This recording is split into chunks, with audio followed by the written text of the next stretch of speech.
Olá, sejam todos muito bem-vindos a mais uma edição do nosso Farol Nacional. Neste meio de semana, vamos mais uma vez falar sobre curiosidades, temas interessantes, mas, sobretudo, muita informação de qualidade para você. Mais uma vez conosco aqui a treinadora física e comportamental, Leilani de Paula. Bem-vinda, Leilani. Olá, Roberto, tudo bem por aí? Tudo bem, é isso aí. Enfrentando esse friozinho, o inverno começou nessa semana.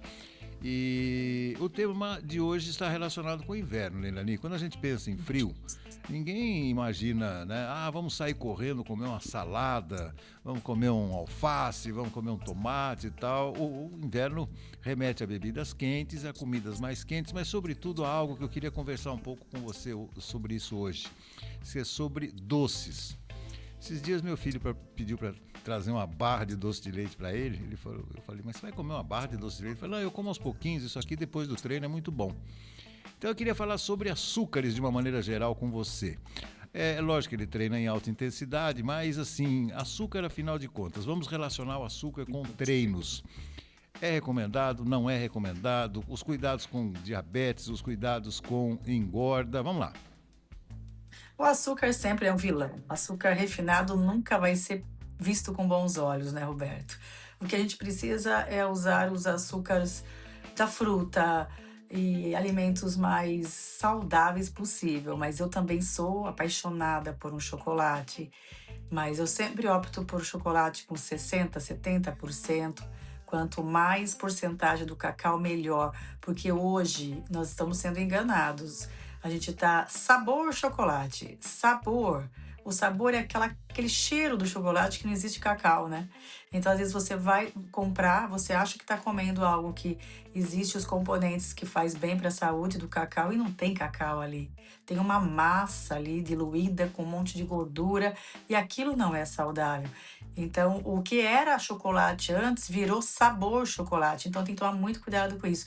Então, nenhum doce vai ser benéfico para a saúde. Mas é claro que as pessoas que treinam muito, eu já vi muito atleta precisando de um açúcar, até da Coca-Cola durante uma prova, por exemplo. Porque ele precisava de um combustível imediato. E ele falava, nessa hora, o único repositor daquilo que eu preciso é o alimento mais rico em açúcar possível. A Coca-Cola é rápida. Então eu falo, meu Deus do céu, mas é que volto a dizer, né? O esporte para mim não é saúde. Então, quando a gente fala de saúde, são nutrientes saudáveis, nutrientes que realmente possam nutrir as nossas células e não simplesmente dar uma combustão rápida para que eu tenha um desempenho. Mas vamos Então, é voltar. outro tipo de comportamento. Vamos voltar às aulas lá atrás de biologia, né? Quando a gente aprendia que cada alimento tem a sua função. E eu me lembro que o açúcar servia para dar energia para o nosso corpo. Então quer dizer que isso aí não é bem assim?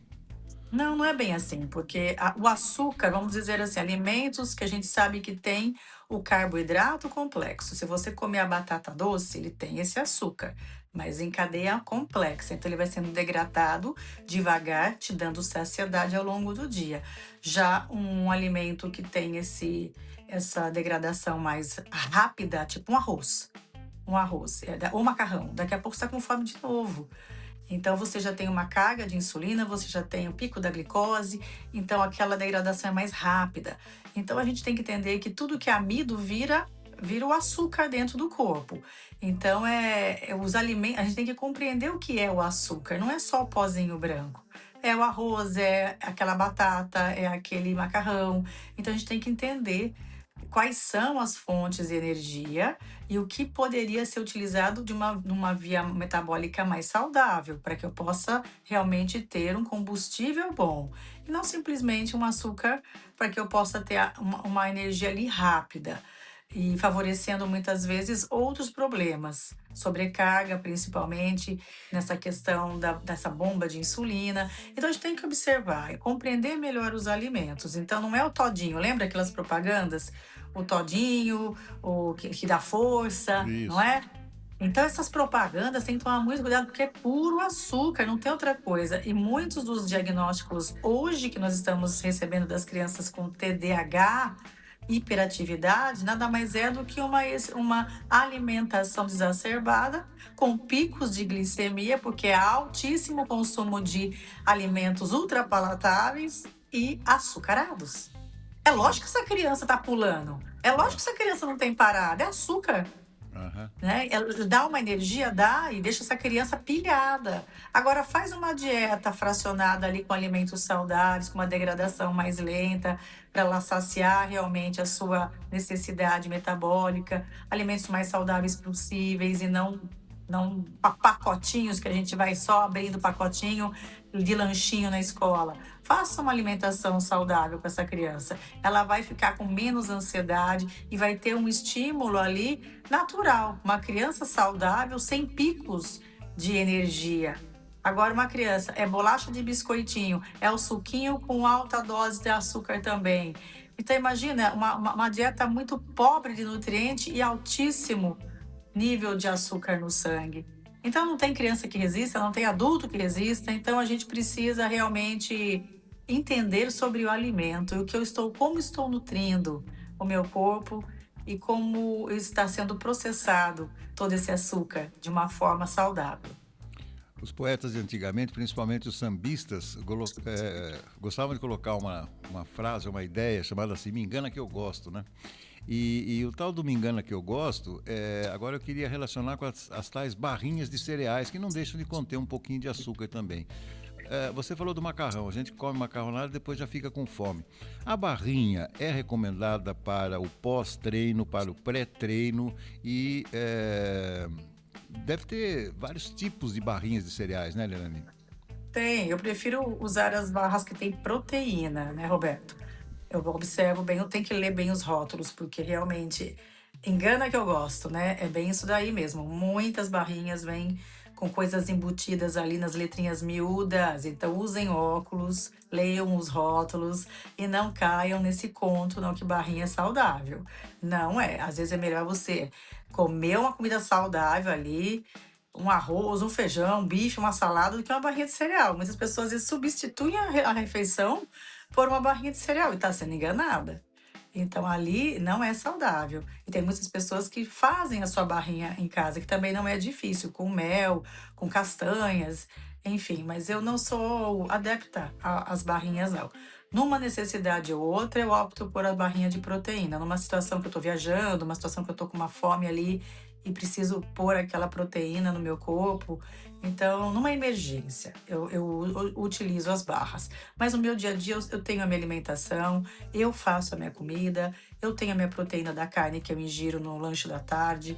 Então, eu costumo. Meus 2 ovos da manhã tá sempre garantido no café da manhã. Então, eu tento fazer ali uma dieta. Não é restritiva, mas é uma dieta nutritiva. Como minha pizza, eu tomo meu cappuccino, eu como meu chocolatinho, mas eu sei exatamente o que eu não posso deixar de colocar dentro do meu corpo, que são as proteínas para construir novos músculos. Bom, mas inclusive tem barrinha de chocolate que eu já vi, né? Tem aquela camadinha de chocolate, mas É, então, observa se aquilo é chocolate ou aquilo é sabor chocolate, né? entendi. Então a gente é enganado, Roberto. Infelizmente, isso não é a indústria alimentícia, né? De produtos de produtos alimentícios, e ela não está muito preocupada se aquilo ali vai fazer bem ou não. Então ali tem muita coisa química no meio para dar aquele sabor, para enganar, muitos condimentos, muitas coisas que a gente desconhece. Então a gente vai comendo porque tá fácil, tá ali. Às vezes a propaganda engana, a cor ela fascina os teus olhos. Olha que lindo isso! Ai, que embalagem bonita! Será que é gostoso? Então a propaganda e tudo mais vai persuadindo a gente. E a gente vai flexibilizando, poxa, a vida é gostoso, né? Quer ver uma coisa muito venenosa que as crianças comem? Eu falo, meu Deus do céu, aquela batata que vem na lata. Aquilo ali é um veneno que eu vou falar. E Imagino. aquilo é lindo, não é? Lindo, porque aquela batata na lata, ela é bonita, ela é cheirosa, ela tem um sabor tal ali. Falei, meu Deus, aquilo é um veneno enlatado. É verdade, é verdade. É bom, elas são convidativas, né? Você abre a latinha ali, Nossa, fica, né? E principalmente porque a gente não se dá conta do volume. Pega toda aquela batata, coloca num prato para você ver quantas meu batatas estão ali, Deus. né? Que é um absurdo também. E ali Bom, vem num pote bonito, né? E uma é, empilhadinha em cima da outra, você nem percebe quanto você vai comendo. Então é tudo para que você consuma aquilo sem culpa, É, não é? é. Elani, e voltando ainda na questão do açúcar, né? Tem muita gente que faz a substituição do açúcar pelo mel. O que que você acha disso? Mel é saudável, mas mesmo os alimentos saudáveis, Roberto, ele tem seu índice calórico. Então, quando a gente está numa dieta restritiva, eu que estou numa dieta hipocalórica, eu perguntei para o meu nutricionista, o Leonardo Macedo, eu falei, o meu nutrólogo, eu falei, e aí, posso colocar o meu mel na banana amassada com aveia? Ele falou, Leilani, isso é tudo lindo, é ótimo, é saudável, é abelha, é nutritivo. Só que se você está numa dieta hipocalórica, eu também preciso tirar essa caloria, mesmo que ela seja saudável. Então, o que que eu fiz? Eu tirei o meu mel e coloquei o óleo de coco para amassar a banana e dar uma liga ali para não ficar uma coisa muito seca, né? Então eu tirei essa opção. Então, quando a gente está fazendo um ajuste no metabolismo, na dieta, no peso, para não precisar tomar Monjaro, a gente faz algumas substituições que dão certo para essa dieta hipocalórica. O que eu não substituo é a proteína tem que bater a meta. Agora, esses açúcares eu tenho que, de repente, dar uma dosada. Então, eu tirei por um tempo o mel, mas eu gostava muito de colocar o mel na banana, enfim, e não tinha dó, eu punha mel mesmo. Aí é saudável, mas existe é um açúcar e existe a caloria dela. Então, a gente tem que fazer algumas substituições, tá? Então, se o seu objetivo é diminuir o seu peso na balança, diminuir um pouquinho aí se você estiver fazendo essa dieta hipocalórica como eu estou. Já que nós estamos falando de dieta, esses dias eu vi uma propaganda, eu falei, eu preciso perguntar isso aqui para a Leilani. É uma propaganda, ela é aparentemente inocente, mas ela diz assim: o corpo resiste a emagrecer. Não você não emagrece por falta de vontade ou por falta de empenho, porque o corpo briga com você para não perder peso. Procure um médico e tal, e aí dá o nome lá do laboratório, que eu não me lembro agora, mesmo que lembrasse, não iria falar. O corpo, ele de fato resiste a emagrecer, Leilani? Sim, porque o nosso corpo, o nosso cérebro principalmente, ele faz de tudo para sobreviver. Então, ele entende que você sobreviveu com esse peso até então. Em algum momento, esse corpo ele precisou ser forte, ele precisou ser visto, então ele teve que dobrar de tamanho, ou ele precisou ser protegido de alguma forma. Então ele adquire aquela massa corporal, aquele escudo, aquela fortaleza, ou para ser forte, ou para ser notado, ou para ser protegido. E aquilo ali ele entende como um estado de sobrevivência. Então, se você aplicar ali uma dieta e um monte de exercício diário, ele até pode perder um pouco de peso, mas ele automaticamente, no momento que der algum gatilho, onde ele precisa ser forte ou ele precisa se proteger, ele volta e retoma o peso. Porque ele entende que aquilo é uma proteção. Aquilo ali ele precisa dar conta. Então, eu preciso primeiro reprogramar minha mente. Eu preciso entender onde está o momento raiz, onde está o conflito. Por isso que é tão importante fazer um acompanhamento, uma terapia, que eu trabalho com a neuropsicogenealogia, né? Eu trabalho com essa terapia neural para a gente identificar qual momento da minha infância eu precisei me proteger. Em que momento da minha infância eu comecei a comer para ocupar um espaço aqui que eu estava me sentindo insegura, sozinha, deprimida. Em que momento eu precisei dar conta? Porque de repente pai morreu ou minha mãe me abandonou, enfim. Em que momento da minha vida eu percebi que eu não era ninguém e comendo eu chamava a atenção da minha família? Porque na verdade eu me sentia ali abandonada. Então eu preciso fazer uma triagem de toda dessa biografia de vida dessa pessoa, porque realmente perder peso não é só treinar e não é só fazer uma dieta.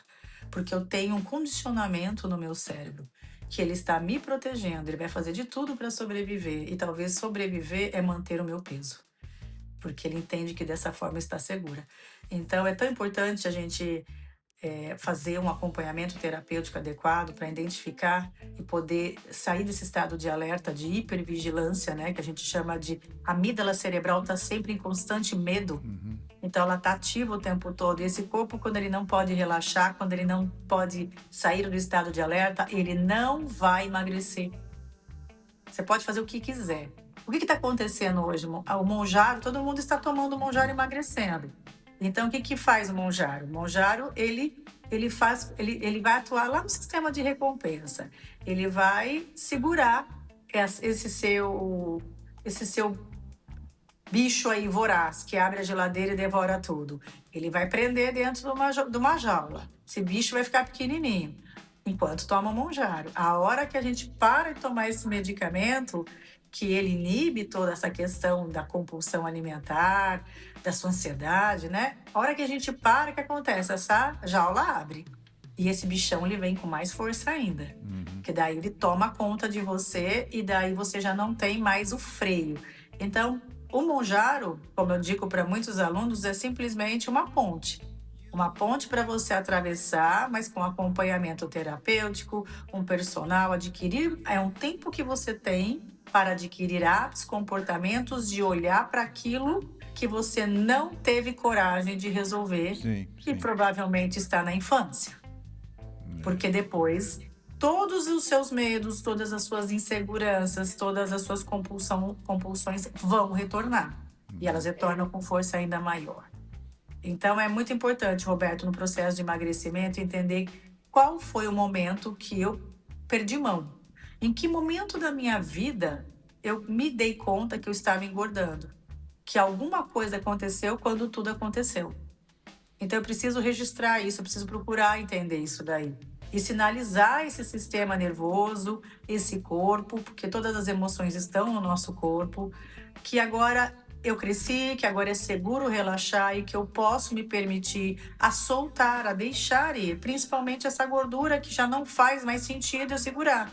Que eu não preciso mais estar me protegendo, eu não preciso mais dar conta de tudo. Então é muito importante esse processo desse entendimento, viu, Roberto? Senão, eu vejo isso acontecer diariamente, pessoas que perdem 20 e ganham 30 depois. Então, isso. E aquela frustração, né? Que nenhuma dieta dá certo, nenhum treinamento vai dar certo. Porque, na verdade, é um corpo que não aprendeu a sair do estado de alerta. Aliás, né, muita gente ainda tem. Bom, a internet trouxe muitas coisas boas e muitas coisas ruins, né? As pessoas têm hoje acesso à informação, inclusive de saúde. Mas um mito que a gente até alguns anos atrás mantinha é a questão de que você aumentar o nível do seu exercício fazer você emagrecer. Isso não é uma regra, né? Não necessariamente. A forma mais tranquila de você emagrecer é exatamente associar uma boa disciplina alimentar, principalmente a disciplina alimentar, com o exercício físico. Mas o exercício físico não é exatamente para emagrecer, não é, Leilani? Sim, sim. Antigamente a gente pegava boa forma, Roberto. Eu lembro da Cláudia Raia. 1000 abdominais para deixar sua barriga Isso. sequinha. Quem falou que 1000 abdominais vai deixar sua barriga sequinha? É. Quem falou que é quantidade? Então, volto a dizer, enquanto o teu corpo estiver em estado de alerta, liberando cortisol e degradando massa muscular, você não vai emagrecer, você não vai construir músculo. Isso é comprovado na neurociência, falando o quanto o cortisol mata, o estresse mata e destrói todo o seu sistema imunológico. Então, nós precisamos dormir bem, se alimentar bem, nós precisamos estar em paz com o corpo. E não é quantidade de exercício, é a qualidade, né? Esse estado de presença, é você estar treinando, mas também estar administrando as tuas emoções. Porque não adianta eu ir para academia treinar uma hora se as minhas outras 23 horas do meu dia eu estou liberando cortisol. Eu tô bufando, eu tô ali na adrenalina, eu não respiro, eu tô no meu sistema simpático estourando com todo mundo, eu tô uma bomba relógio. Sim. Então, não adianta essa uma horinha de esteira aí de academia não vai ser suficiente para salvar você Certo. de um estresse cardíaco, de algo muito aí mais agressivo. Então, é uma administração mesmo do que você, dos pensamentos, das suas emoções e dos seus comportamentos. Mas se a gente não começar a observar o que está incomodando realmente aí no seu cérebro, rodando esses programas, esses medos, a gente não vai conseguir construir uma saúde, com longevidade, porque isso derruba demais o sistema imunológico. E é o estresse que está matando, Roberto. É o estresse. É o medo da vida, é o estresse, é a falta de esperança, de fé. Então, é outro caminho para que a gente possa ter saúde e não inflamar o corpo porque nós estamos inflamados, esse eixo intestino-cérebro.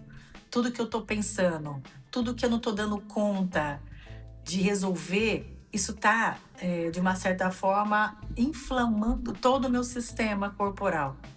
E não tem como desmembrar a cabeça do intestino, é um eixo só. Então, é o eixo HPA que a gente fala, né?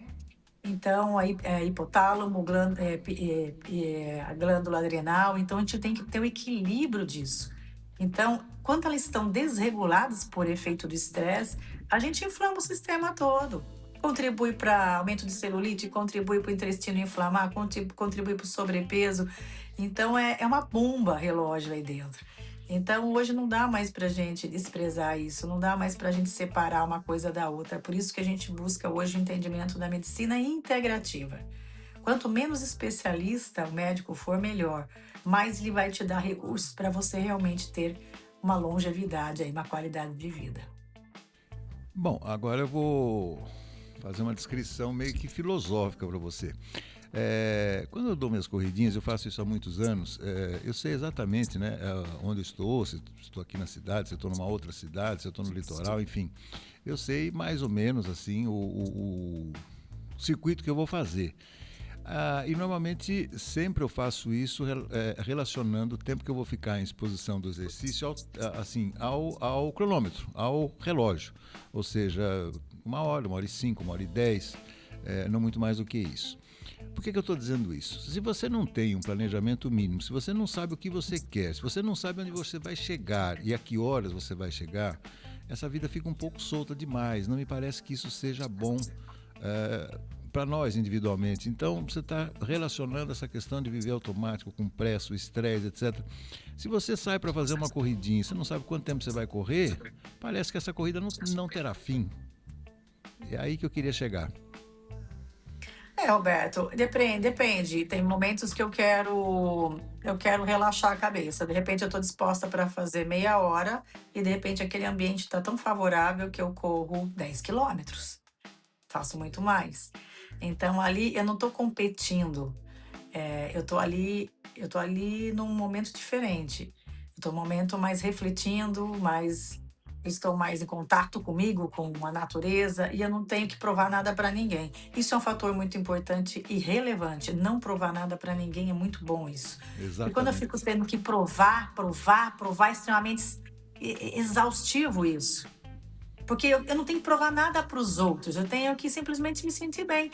Se o meu melhor hoje, o meu 100% hoje é 30%, tá ótimo. Se amanhã eu tô um pouco melhor, eu quero fazer mais, tá melhor ainda, excelente. Agora, se hoje eu não tenho muito para dar, para oferecer, o que eu posso, dentro das minhas possibilidades, fazer? Hoje é um dia que eu acordei gripada. O meu corpo tá pesado, a única coisa que eu queria é um chazinho e uma coberta para ficar o dia inteiro no quarto.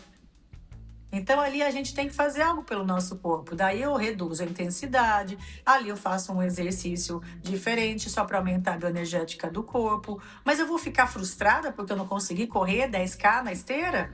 Não. E nem posso me colocar numa situação dessa.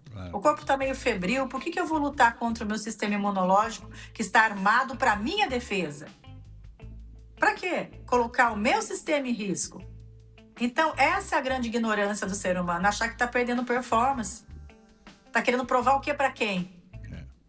Não é? Então, às vezes, ali, mais vale você estar disposto a viver algo inesperado no meio do seu caminho, no meio da sua corrida, na sua caminhada, e se surpreender, conseguir, de repente, estar disposto a dar um trote a mais, ou substituir por uma caminhada, porque percebeu o teu corpo, que sinalizou que hoje não é um bom dia. Isso é mais importante. E você perceber como está, para não superar os seus limites. Isso não é saudável. Isso pode ser lesivo. Então, aquela coisa que depois que a gente vai ganhando uma certa maturidade, para não falar que a gente fica velho, né, Roberto? Quando a gente ganha experiência, a gente entende que a gente não precisa de plateia. Isso é muito bom. Quem precisa disso são esses pernas de pau da seleção brasileira que não estão jogando nada até agora. Eles é que tem que provar alguma Eles coisa para alguém, né? Para eles estão nós, não. ganhando e muito bem, E né? muito Eles bem. estão ganhando e muito bem para isso. Então que trabalhem, né? Não, mas bacana você ter falado isso. De fato, a gente não tem que provar nada para ninguém, nem a nós mesmos, né? Porque a gente deve saber enxergar a nossa vida, a gente deve saber se colocar no meio de um grande contexto, né? Que é esse palco da vida que a gente assume vários papéis, às vezes no mesmo dia, às vezes no mês, às vezes no ano. Então, isso é muito bom. Antes da gente fechar, então, eu vou dar uma dica daquilo que eu faço com relação a doce e depois eu gostaria de ouvir uma sua também. Se tiver com uma vontade irresistível de comer um docinho, por exemplo, eu como doce normalmente sábado ou domingo, às vezes sábado e domingo, mas durante a semana não. Mas assim, quando você vai, hoje deu uma vontade de um doce, come a metade. Come a metade, come um tantinho, não precisa comer o bolo, né, o pedaço de bolo inteiro, não precisa comer o brigadeiro inteiro, não precisa fazer, enfim. Você pode não comer com os olhos, é isso que eu quero falar, Leilani, queria a sua dica. É isso, é você entender se você está comendo as suas emoções. Quando eu estou comendo porque alguma coisa está acontecendo e eu não estou sabendo gerir a minha fome emocional, isso é um sinal de que eu preciso de ajuda. Agora, simplesmente porque eu quero pôr um doce na boca, eu gosto de apreciar o docinho, pega um quadradinho do chocolate, como eu tenho na minha casa, meu filho gosta muito de chocolate, então a gente sempre pega um quadradinho ou dois, dependendo do tamanho da barra, mas aquilo é suficiente, não é aquela coisa que eu preciso devorar aquela barra inteira, senão, enquanto eu não ver o fim, não é suficiente. Isso é compulsão. Isso eu estou comendo minhas emoções. Então, a dica que eu dou é observe quando você quer o doce, qual emoção está envolvida nessa busca pelo doce? Aconteceu algo minutos antes? Como está o seu dia? É uma compensação? Observe esse lugar. Antes, toma um copo de água, veja se quando você sai do límbico, do emocional e vem para o córtex pré-frontal, que é nossas tomadas e decisões mais racionais, a gente começa a refletir. Realmente eu tô triste hoje. Então, aconteceu isso, isso, isso. Eu tô com saudade de fulano, ciclano, enfim, é emocional. Então, é importante entender, dar nome para aquele doce. Agora, se o doce é a sua vontade de ter o doce na boca, que seja um pedacinho e ele logo vai te deixar satisfeita. Você não vai ter necessidade de voltar e comer a barra inteira. Então, observe qual é o lugar que o doce está preenchendo. Bacana. Estimo profundas melhoras, Leilani. E aí, na próxima semana estaremos aqui mais uma vez. Muitíssimo obrigado, Leilani. Uma boa sequência, uma boa rotina de trabalho, de vida e até uma próxima oportunidade. Até mais, até semana que vem. Valeu. Falei aqui com Leilani de Paula, treinadora física e comportamental. Falamos hoje sobre doce. Você gosta, não gosta? Enfim, reflita sobre tudo isso que a Leilani nos falou. Até a próxima.